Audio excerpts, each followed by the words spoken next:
What's going on, everyone? So, I'm sure many of you by now have seen Luka Doncic on the cover of Men's Health, and I mean, come on, the guy looks great. I love the narrative already going around. He does this every year. We all know this year is different. We all know and we all saw Luka Doncic just get dragged through the mud over and over and over by Dallas. And look, we talked about it, right? Dallas might have been right, but what they did ensured that they are going to be proven wrong. That Luka Doncic is going to get right. He's going to stay right. I mean, he even said it in the article, right? Like, if I stop now, like, it's all for nothing, right? Like, he understands and he knows, like, this is where I need to be. This is how I need to be. And I think he's going to have an MVP level season. If he can hit that 65 game threshold, not only is he going to get the Lakers bump now, just being a Laker, right? And media and everybody's going to love to give a Laker the MVP award again, right? So if they have any shot of doing so, right, I think Luka Doncic is going to end up with the MVP, right? You look at all like the MVP rankings and tiers right now. You have Luka, who is ranked 4th right now, right? If the Lakers are a top 3 to 4 seed in the Western Conference and Luka is, leading the team and is, 31, 8-8 or something, I think he's going to win MVP. I think he's going to have a spectacular season. This is why I'm so confident in the Lakers this year, though, right? Like, obviously, again, are the Lakers a perfect team? Absolutely not. But no team is a perfect team. Every team has their flaws. Every team has their what ifs. Every team has their question marks. The only team that you can look to and point to and go, hey, they are proven is the Oklahoma City Thunder because they won last year. Everyone else is starting fresh. I mean, OKC even to an extent because we haven't had a repeat winner since the Warriors, right? So the Lakers, yes, they do have a lot of question marks, but they also have a top 3 to 5 player at worst on their team who is going to be hungry, motivated, and ready to go, right? And on top of that, they just went and got the ideal center to slot in alongside him. You're going to have a full training camp, a full offseason with him and LeBron James, right? They're going to have to work it out with him, LeBron, and Austin Reeves as well. But Lakers have time. They still have their assets. They still have everything. They've addressed pretty much all of their needs.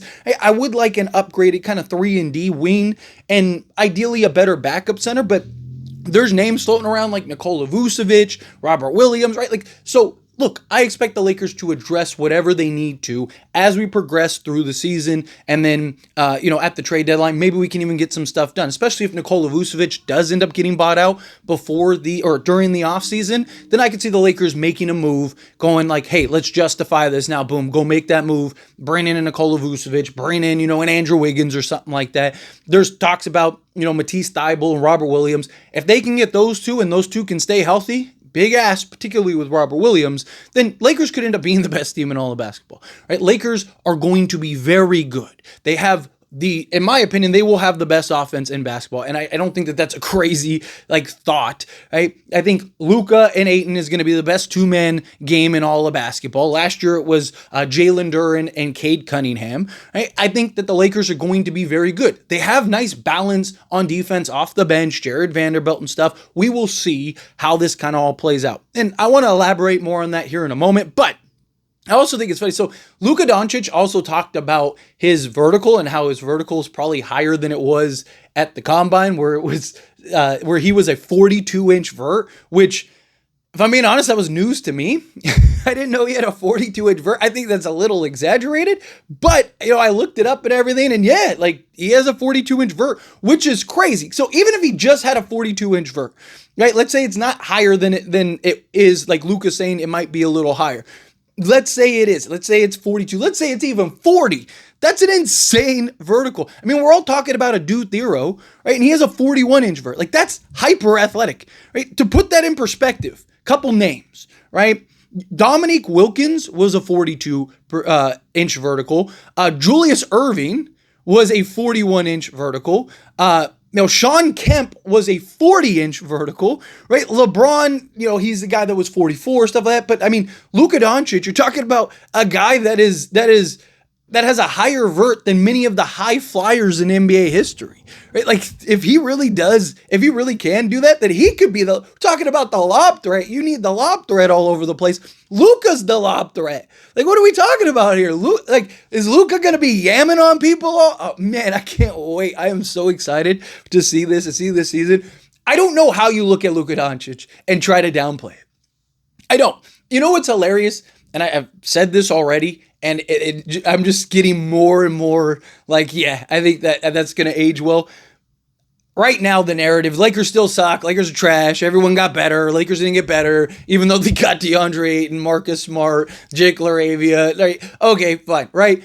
20 games in, and I'm being generous. I wouldn't be shocked if it's like 10 games in, right? But I could see 20 games in, everyone going, Lakers are a super team. It's not fair. The NBA gave Luka Doncic to the Lakers and gave DeAndre Ayton to the Lakers, and it's not fair. The Lakers, blah, blah, blah. But right now, everyone's talking about the Lakers are trash. They're going to, they're a play-in team. They're this, that, and the other, right? But...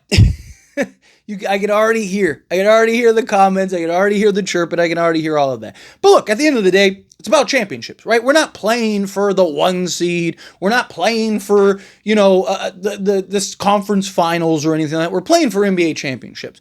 So it's really going to boil down to, again, how does this team mesh? How does this team gel? What opportunities are there that the Lakers can maybe jump on? Be patient, wait for those opportunistic trades. I've talked about, I don't mind if the Lakers go into the season as is. Right? I do think the Lakers will, if they can find something this offseason, will do it. Right? Look, I've talked about Rob Pelinka has made a trade every year but one. And the 1 year he didn't make a trade, he said there wasn't anything to trade, and no one else made trades. So it wasn't like it was just the Lakers, and the Lakers were just foolish. Literally no one got traded. It was like the worst trade deadline we've ever seen, right? So Rob Pelinka, if he can find a trade that he likes, hey, he's going to do it. But I just think if the Lakers were to go into the season as is, as currently constructed, I think it'll be fine. I think the Lakers will be good. Right? I think that they'll win, probably 55 games. They'll probably be, 2 or 3 seed in the Western Conference, right?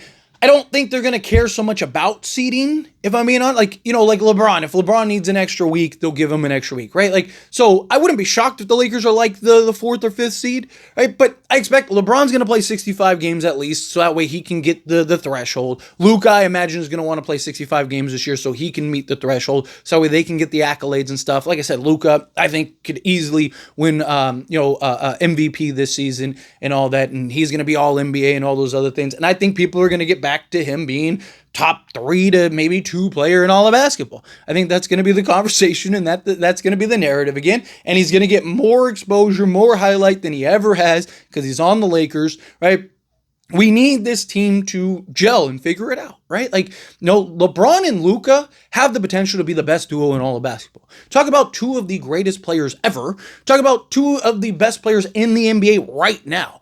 Talk about literally 2 top 10 guys. No other team has 2 top 10 guys. And the Lakers have a top 3 to 5 guy and a top 10 guy, right? Wherever you rank LeBron, 7 to 10, right? So, on the high end, you got the number 3 and number 7 guy. On the low end, you got the number 5 and number 10 guy, right? So regardless, the Lakers have 2 top 10 guys that other teams don't, right? And they have 2 of the best offensive engine guys in all of basketball, right? So they're going to be able to get through a season. You can score a lot.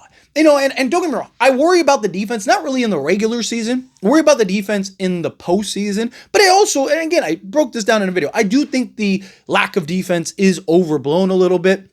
I'm not expecting the Lakers to be the best defense in all of basketball, but they were for, a quarter of the season last year with Jackson Hayes. DeAndre Ayton's had some good defensive seasons. You added in a B-plus rated defender last season who said he got better defensively, and Jake LaRavia. You're going to have a full season of a healthy Jared Vanderbilt, right? And he already was the best, most versatile defender in all of basketball last year. Not my opinion. Did a whole video breaking that down because it was statistically fact, right? So, and now you're going to have him fully healthy. And last year, he looked like he missed a beat. He looked like he was not himself, right? He's going to get back to being himself. You have Marcus Smart, who is still an all-defensive player and a guy that, we're not that far removed from him being Defensive Player of the Year. So talking about the defense is improved.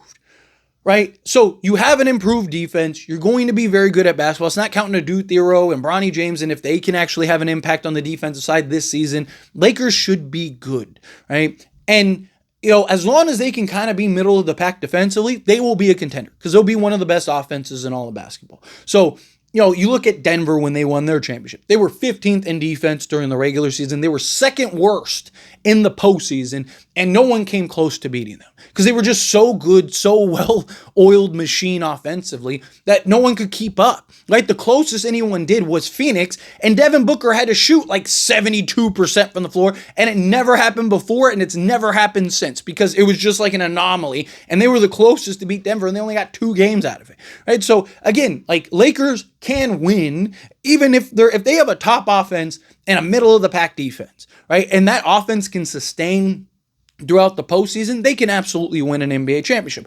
I would like to go, especially with this team, like let's say, 25 games in, Lakers are like, 20-5 or something like that, or 18-7, something like that. Then I think the Lakers should absolutely push their chips in and go try to win an NBA. Trade what you got to trade to go get an Andrew Wiggins, whatever, right? Like, because now you're in a position where it's like, okay, we really can win this thing. My concern is if the Lakers are kind of in the middle, right? If the Lakers are, say 25 games in or like, 15-10, where it's like, okay, they're good. They're good. Maybe they're like the 4 seed right at that time, but it's like, we're not like so clearly like, hey, we're a piece or 2 away. Like, I worry in that regard. But let me know your thoughts and opinions down in the comments. That being said, if you haven't liked this video, hit that like button. Helps me a lot. So we enjoy these types of videos and I truly appreciate it. Not subscribe to the channel, hit that subscribe button, turn on the bell notifications. Appreciate y'all. See you in the next one.